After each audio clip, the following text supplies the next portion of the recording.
Hey, salut mes petites paupiètes de veau. Aujourd'hui, on se retrouve pour une vidéo déboîtage, unboxing, de quoi? De conque? De Skymines, un jeu d'Alexander Pfister et de Victor Kobilke. Skymines, ça fait un moment que ce jeu me fait de l'œil. Toujours en train de guetter les annonces pour essayer de le choper à pas cher. Et effectivement, on peut l'avoir à vraiment pas cher, une trentaine d'euros. Et grâce aux ventes privées d'un site très très connu, qui est Philibert, tiens, d'ailleurs, on voit que ça reflète ma baie vitrée dans le truc, c'est superbement joli. Bref, grâce à des ventes privées, je l'ai eu à 30 balles neuf. Voilà, donc 30 balles neuf, plutôt que 30 balles d'occasion, j'ai sauté sur l'affaire, entre guillemets, de cette vente privée. Je crois que c'est la première fois, du coup, que je suis inscrit aux ventes privées que je prends un jeu dessus.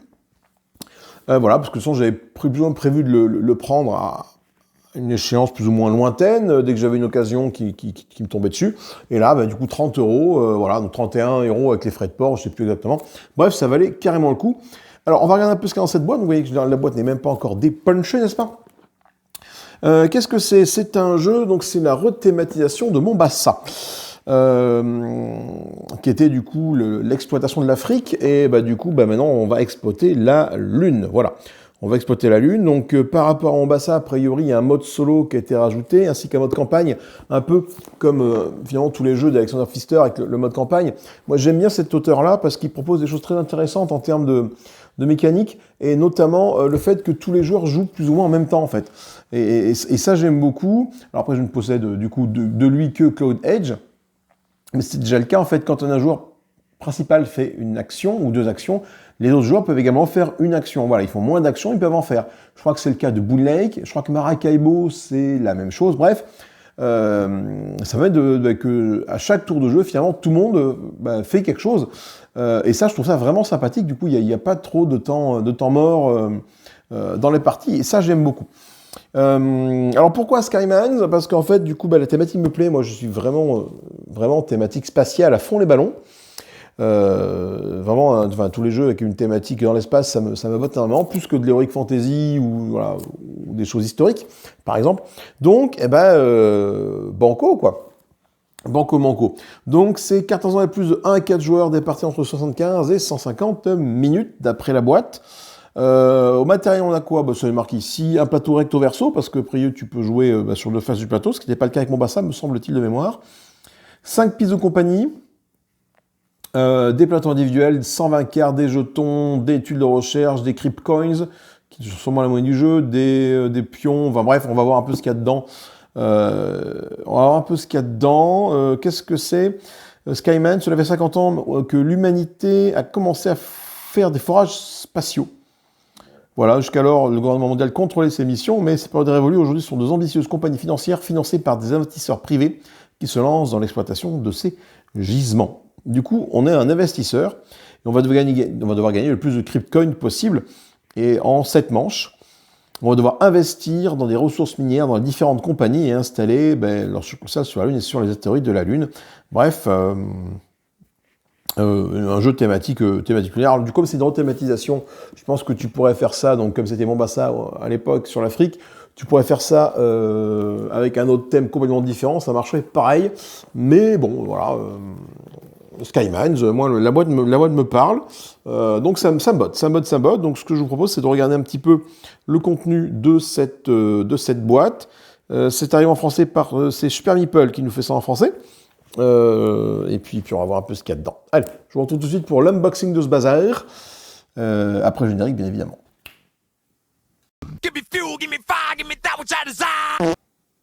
Allez, on va voir ça tout de suite. Putain, la boîte pèse lourd déjà, pour une boîte de format classique. Donc c'est intéressant, parce que ça prouve qu'il y a du matos à l'intérieur. C'est vrai qu'elle pèse assez lourd cette boîte, mine de rien. Voilà. Donc on va voir un peu ce qu'il y a dedans tout de suite. Alors fais voir. On ouvre ça. Ok, donc le carton, c'est une épaisseur standard, on va dire, pour une boîte de jeu. Pas de souci par rapport à ça.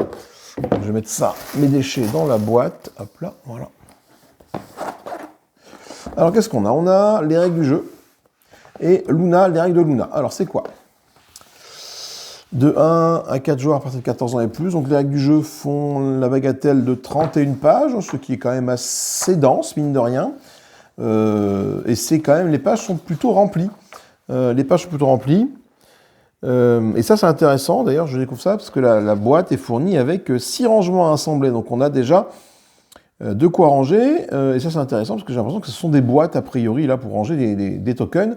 Donc ça c'est très intéressant. Ça, je pense que sans parler de mettre des thermoformages en plastique, les éditeurs, plutôt que de nous proposer des boîtes à chaussures, pourraient nous proposer des cartons comme ça, à plier tout simplement, pour pouvoir ranger le contenu de la boîte. Donc il y a 6 boîtes de rangement comme ça. Voilà, on les plie, ça fait des boîtes de rangement, ça c'est assez intéressant. J'aime bien, déjà ça j'aime bien. J'aime bien aussi les illustrations.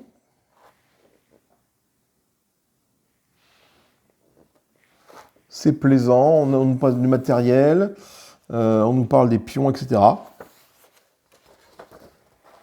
Mise en place, comment ça se passe. Bon, la mise en place, elle est assez conséquente. J'ai l'impression que la mise en place, elle va jusqu'où? La mise en place se fait en 13 points. Donc déjà, sur les 31 pages, tu as 2 pages de mise en place. Ok. On nous rappelle le but du jeu ici, le déroulement du jeu, phase de planification, phase d'action, ouais. Utiliser les cartes d'énergie, donc phase d'action, on est là. Les règles ont l'air quand même assez velues, assez denses, assez épaisses, hein. Il y a très peu de sauts à la ligne. Le texte est assez serré, quelques images pour montrer un peu d'exemples. Donc je pense que c'est un jeu finalement qui va être assez... qui peut être expert finalement. Rien qu'en voyant un petit peu la densité du livre de règles. Après, je ne sais pas s'il est complexe en soi, pardon. Mais en tout cas, voilà, les règles sont assez denses. Fin de la partie à la page 19. Donc, qu'est-ce qu'on nous propose pour le reste du livret? C'est des détails supplémentaires, d'accord. En fait, d'accord, bon, je comprends mieux. Donc, les règles vont jusqu'à la page 19, et après, de 20 à 31, a priori, ce sont des détails, des annexes, quoi. Détails des tuiles bonus, c'est un peu ce que font les tuiles bonus. Ici, détail des pistes et compagnie, leur bonus, d'accord. Donc, tu as plein de petits points de règles un peu partout. Les cases bonus, ce qu'elles font. On nous parle d'une variante ici, case spéciale et plateau individuel, ok. Une campagne, on nous parle du mode campagne. Le mode campagne arrive à la page 24, d'accord, avec les différents modules et les cartes de mission rajoutées, très bien, ok. Bon, ça c'est bien, parce que la campagne, du coup, est toute décrite à la fin, en fait. D'accord. Donc, évidemment, sur les 31 pages, voilà, tu as jusqu'à la page 20 de règles. Après, tu as des annexes de 20 à 23, on va dire, ce sont les annexes. Et de 24 à la fin, c'est la campagne. Ok. Et on nous reparle l'iconographie qui est ici. D'accord, donc ça, assez intéressant. Finalement, ça peut faire peur au démarrage, le livre de règles, mais finalement, en fait, il est divisé en plusieurs éléments. Ensuite, on a les règles de Luna. Luna, c'est quoi? Luna, c'est un automa. Pour venir jouer en solo, ce qui m'intéresse. Ce qui est aussi intéressant, c'est qu'on peut l'ajouter pour faire de la concurrence dans les parties à 2 ou 3 joueurs. C'est-à-dire que si tu joues à 2, tu rajoutes Luna, et c'est comme si tu joues à 3. Et si tu joues à 3, c'est comme si tu joues à 4. Ok, donc la Luna, pareil, assez dense finalement. Il y a quand même 6 pages de gestion d'automat, donc il est un livret pour lui, ou pour elle. Je ne sais pas trop si Luna a une paire de coucougnettes ou pas. Niveau standard, niveau facile, d'accord. Bon, il y a différents niveaux. J'étudierai ça tranquillement. On va tout de suite regarder un petit peu le reste du contenu de la boîte. Alors, on a quoi là? Voilà, là on a du punchboard.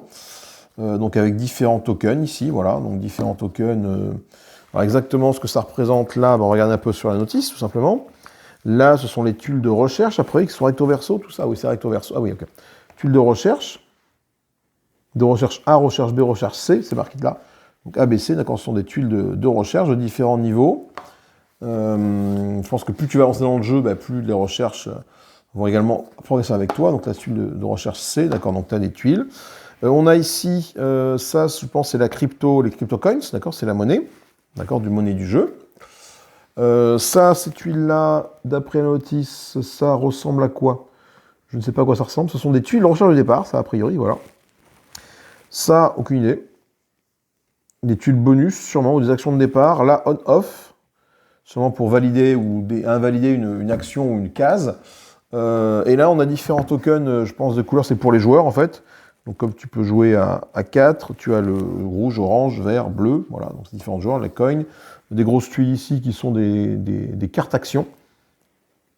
Donc ça, c'est des cartes actions ou des tuiles actions? Bon, on doit avoir des cartes en plus, ça, je vois pas ce que c'est que ces espèces de tuiles-là. C'est sûrement des tuiles bonus. Ouais, ça va être des tuiles bonus. Ok, donc je vais pas dépuncher maintenant. Mais je le ferai un peu plus tard, ça n'a pas trop intérêt de dépuncher ça. Regardez, oula, le plateau de jeu qui est ici, alors le plateau de jeu, voyons voir, qui prend un petit peu de place, mine de rien, ouais, qui est assez conséquent. Ouais, ça prend de la place. Ça prend de la place, mais j'ai l'impression qu'on peut mettre beaucoup de choses dessus. Et on met les cartes, donc je ne sais pas sur quelle phase je suis du plateau de jeu, là. Minerva Station, ok, donc là ce sont les différentes corporations, la corporation Minerva, l'Astrogo, ici on a le Tawak, le Skymine Station, ok, on a différentes, ok, donc je ne sais pas de quel côté je me situe par rapport à ça, et si je vais voir l'autre côté, est-ce que l'autre côté est un peu différent? Oula, oui, l'autre côté c'est un astéroïde en fait. Ok, donc là j'ai l'impression que là ce sont des astéroïdes gravitent autour de la Lune avec différents chemins pour y aller, avec des vaisseaux. Donc là, il faut que je lise le livre de règles pour savoir sur quel côté on joue ou pas. Si on joue côté astéroïde ou côté mine, en fait. Donc là, on a un côté avec la Lune, pardon. Et l'autre côté, c'est côté, a priori, côté astéroïde. Donc il faudrait que j'aille voir sur le livre de règles un petit peu. Luna, il me dit de jouer comment? Il ne me dit pas. Enfin, hop, si je regarde les règles du jeu. Le matériel, côté Lune, côté astéroïde, ok, donc ça j'avais raison. Mise en place, alors attends, ça nous parle du jeu de base. On joue côté Lune, sur le jeu de base, d'accord?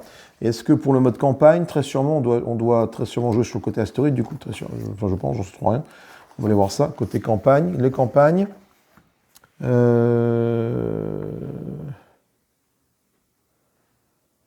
En fait, je pense que ça dépend. En fait, côté campagne, si on joue côté Lune ou côté astéroïde, peut-être qu'on va utiliser les deux côtés, peut-être dans la campagne.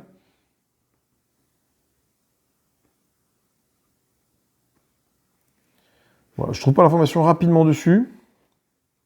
Oui, on nous parle de mise en place standard ici, pour de la Terre à la Lune. Et après, je pense qu'on va effectivement retourner le plateau au fur et à mesure de la campagne pour, du coup, aller en exploiter les astéroïdes. Ok. Alors, qu'est-ce qu'on a d'autre ici dedans?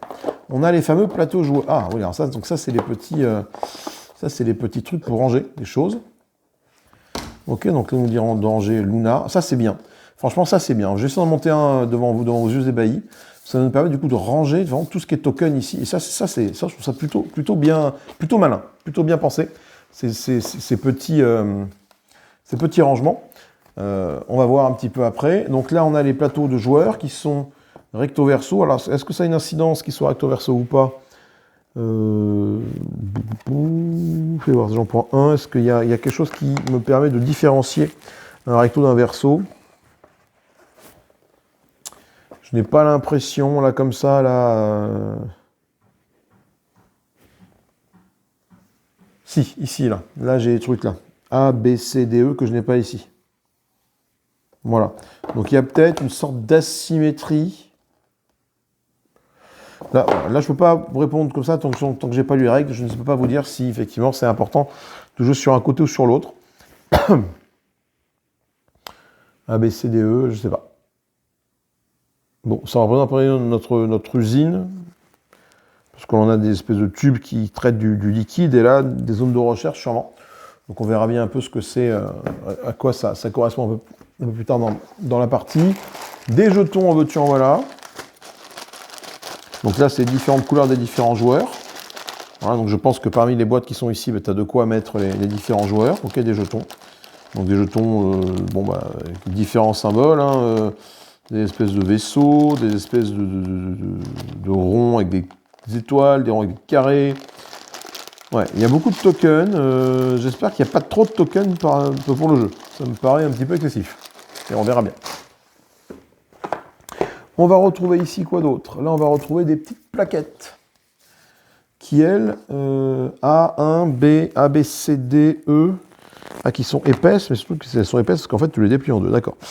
Et qui te permettent de faire quoi? Aucune idée. Donc là, ce sont des plaquettes A1, A2, donc il y en a plein. Donc il faudrait que je le regarde dans le livre des règles ce que c'est exactement ces petites plaquettes. Est-ce que c'est au niveau des joueurs que ça se joue? Est-ce que c'est au niveau du plateau principal que ça se joue? Je ne sais pas. Est-ce que ça peut apporter de la symétrie? Est-ce que c'est au niveau du mode campagne? Je ne sais pas exactement ce que c'est. Donc il faudrait que je regarde un petit peu sur le livre des règles ce que sont ces plaquettes. Ce sont les pistes de compagnie recto verso. D'accord, ok. D'accord, donc ça ce sont les pistes de compagnie. Ok, je pense qu'ils vont venir se mettre tout autour du plateau de jeu pour pouvoir mesurer l'influence que tu as sur une compagnie. Ok, donc après elles sont recto verso parce qu'elles sont recto verso, il doit y avoir sûrement une asymétrie par rapport à ça, ce qui fait que chaque partie est différente. Ok, là on a des cartes, petit format. Ok, ça c'est bien aussi, ça suffit, pas la peine de prendre des cartes trop grand format, des cartes petit format. On va en ouvrir un petit paquet, voir un peu ce qu'il y a dedans.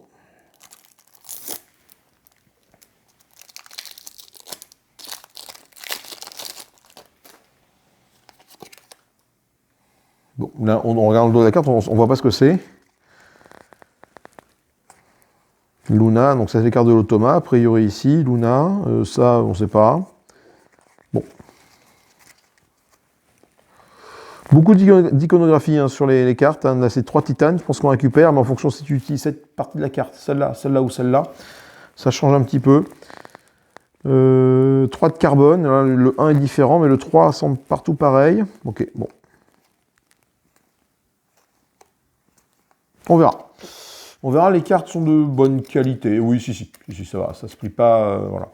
Donc pas d'intérêt de les sliver de toute façon. Ok, donc je sais pas si les cartes, elles, vont dans ce genre de compartiment, ce serait chouette que ça y aille, il faudrait que je regarde. Effectivement, il y a des cartes qui vont là. Donc ça, c'est très intéressant, parce que tout est fait pour que tout le contenu du jeu se puisse mettre dans ces petits rangements. Et ça, j'aime beaucoup. Ça, j'aime beaucoup, donc je vais mettre ça là, dans mon bazar, là, hop. On a un petit plateau de score ici, donc qui est arrivé abîmé, bon, c'est pas bien grave, ça, de toute façon, qu'est-ce que tu veux. Pour noter le score, ok.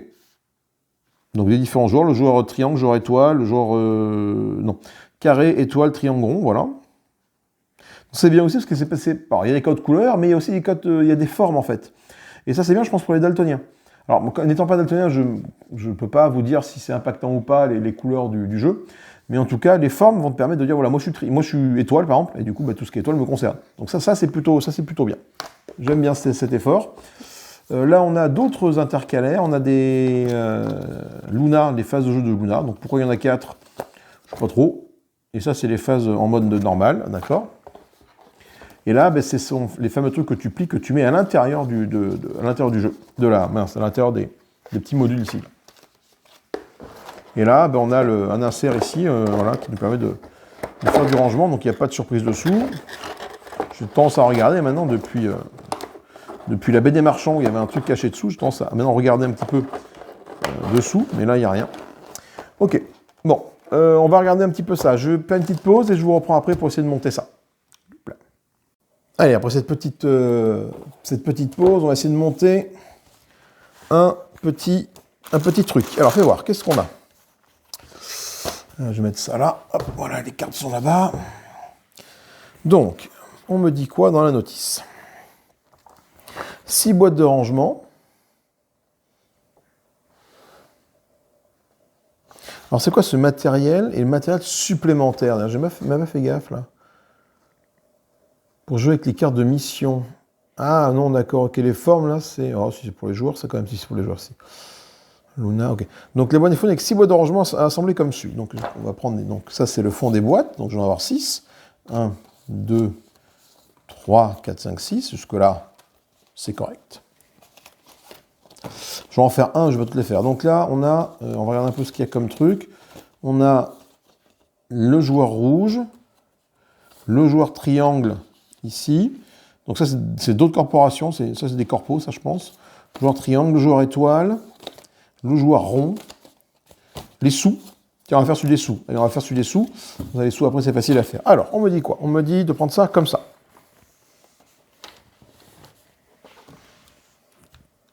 On va faire de l'origami ensemble. Ok. On me dit de rabattre les côtés.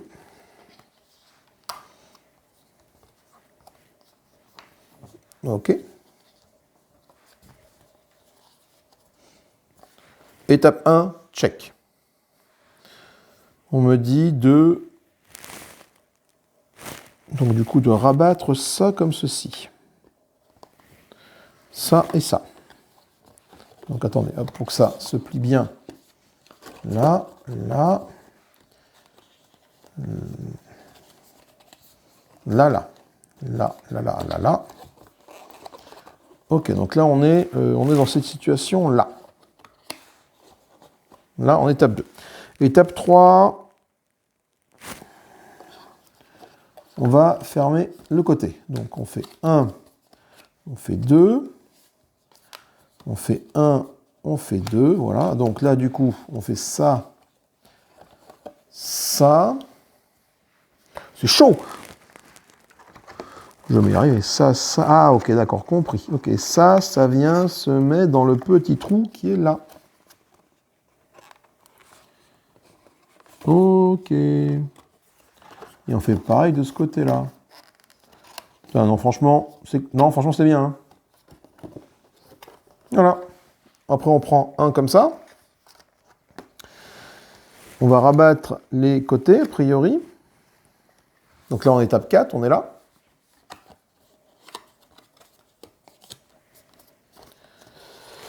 Ensuite, on me dit de faire un espèce de truc central comme ça, là. Savoir de faire, je pense, ça. Oui, mais attends, moi je veux... Oui, si je fais ça, il faut que je puisse voir quand même le... Ça. Ah là, je l'ai plus. Ils m'ont perdu. Ah oui, ça. Eh, mais attends. Moi, ce qui m'intéresse, c'est de voir le côté spatial. Parce que si, voilà. Donc, à ce moment-là, c'est peut-être plutôt dans l'autre sens, il faut que je fasse ça. Voilà, c'est plutôt comme ça. Là, là. Là, là. Et pareil là. Je présume. Et on me dit... Et on me dit de mettre ça au fond de la tebois.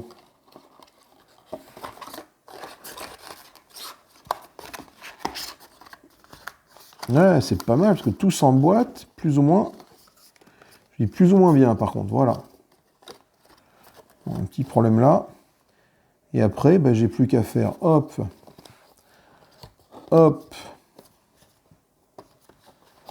pour faire ça, plier là.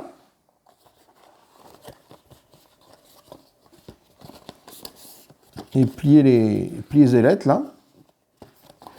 Hop, hop. Et on a une boîte de rangement. Franchement, le résultat est nickel. Les boîtes de rangement, après, bah, du coup, tu les mets comme ça. Et du coup, tu peux les mettre, tu en mettre 6. 1, 2, 3, 4, 5, 6. Ok, donc ce que je vais faire, c'est que je vais vous prendre hors caméra pour les plier. Et je vous montre après une fois à quoi ça ressemble, d'accord? C'est plus simple. À tout de suite. Et donc, nous revoilà pour voir un peu comment cette boîte de Skymines, elle tient une fois toutes les petites boîtes montées, tous les tokens mis dans les petites boîtes. Et franchement, j'ai trouvé ça sympathique. Alors, heureusement, il n'y avait que 6 boîtes à monter. Un peu plus, ça m'aurait un petit peu gonflé. Mais l'avantage, c'est que tout rentre dans la boîte. Et ça, c'est vraiment sympa. C'est vraiment sympa. Ça, voilà, ça rajoute un petit plus au jeu. Bon, tout serait passé dans les petites boîtes en plastique que j'utilise d'habitude. Mais comme celles-là sont présentes, autant s'en servir. Donc, du coup, on voit que ça, voilà, ça dépasse un petit peu au niveau du livre de règles et du livre de l'automat, mais rien de rédhibitoire. Le plateau de jeu, il va ici, voilà. Ici, on a le plateau du score, les plateaux des différentes corporations qui sont là. Il y a peut-être un moyen de mieux ranger que ça, mais bon. Les plateaux joueurs qui sont ici. Les aides de jeu. Et nous voici avec nos 6 petits compartiments qui ont été rangés. Et avec du coup, ce qu'il y a dedans. Ici, on va retrouver les sous de valeur 1, de valeur 5, les pions pour le joueur vert, les trucs de recherche A, de type A, l'étude de recherche niveau A avec la corporation, elle est bleue ou verte, je ne sais plus trop. Voilà, tout est marqué, je vais prendre un hasard, on va prendre celui-là du coup quand on est en train d'en parler. Voilà. Donc là, ici, on retrouve à l'intérieur ici tout ce qui concerne le joueur, ce joueur-là. Donc on a tous ces pions, on a ces trucs on-off, on a ces deux petits marqueur, alors j'ai perdu le nom, mais comme j'ai pas encore vu les règles, je ne peux pas vous le dire, j'étais pendant les règles, hein, c'est un jeton, je sais plus quoi. Et là, on retrouve ici les tokens de recherche de niveau A, et tout dessous caché, là, on a tous les petits jetons pour la corporation T. Alors T, donc je sais pas exactement comment elle s'appelle, mais ça, peu importe. Et tous les autres se font de la même façon. Il y a juste celui-là où j'ai pas suivi vraiment ce qui a marqué ici. Pourquoi? Parce que là, ils nous disent de mettre les cartes et des plaquettes. Et là, ils nous disent de mettre de ce côté tout ce qui concerne le mode solo, Luna, et puis c'est des cartes pour le solo. Le truc, c'est que, en fait, ces plaquettes-là, voilà, si c'est celle-là, en fait, voilà, si je les mets là, eh ben, on ferme plus trop bien la boîte, quoi. Là, le truc, là, voici, voilà, ça passe, hein. Oui, ça passe. Celui-là, ça passe.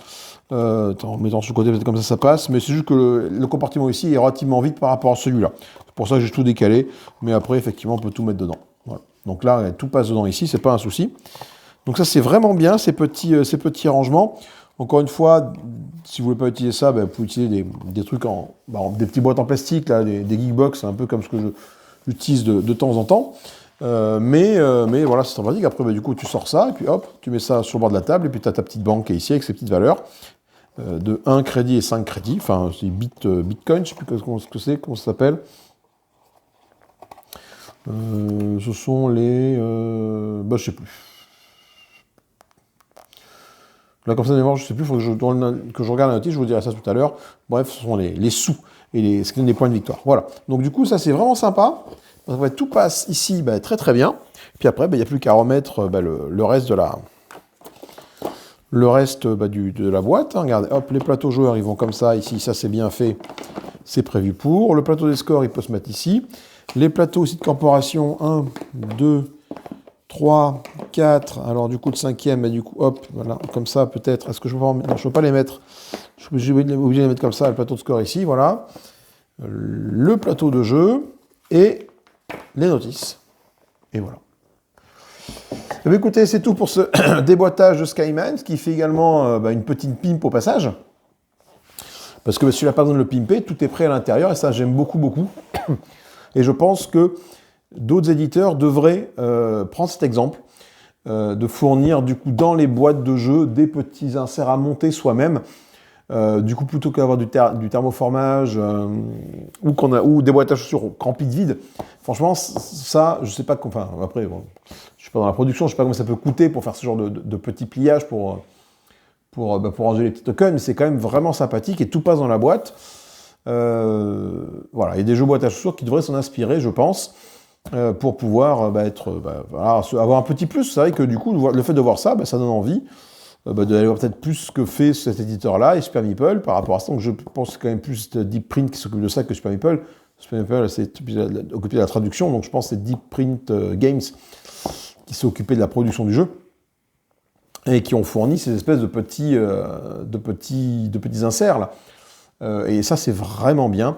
Voilà. Donc après, on va voir ce que donne le jeu en mode solo. Je vais sûrement jouer en mode campagne. Du coup, mode solo one shot, mode solo campagne, on va voir ce que ça donne, un peu comme je l'ai fait avec Cloud Edge. Cloud Edge, c'est vraiment un jeu en plus que j'aime beaucoup, qui est vraiment accessible. Donc celui-là m'a l'air un peu moins accessible que Cloud Edge. Mais on va voir un peu au fur et à mesure ce que ça donne. Donc moi, du coup, je vous souhaite une bonne fin de ce que vous voulez par rapport à quand vous regardez la vidéo. Encore une fois, on n'hésite pas, on s'abonne, on commente, on partage. On met le petit pouce bleu qui va bien vers le haut si la vidéo vous a plu, le petit pouce vers le bas si la vidéo ne vous a pas plu. Encore une fois, si la vidéo et le contenu de la chaîne vous plaît, et uniquement s'il vous plaît, vous pouvez lâcher des super merci contre monnaie sonnante trébuchante ou une souscription, un abonnement à la chaîne pour avoir accès aux vidéos en avant-première et sans pub. Je fais tout pour que ça soit le cas. En tout cas, voilà. Donc, merci à tous de votre soutien. Merci à tous d'avoir regardé la vidéo. Je vous fais des gros bisous. Amusez-vous bien. Salut, salut et bye bye.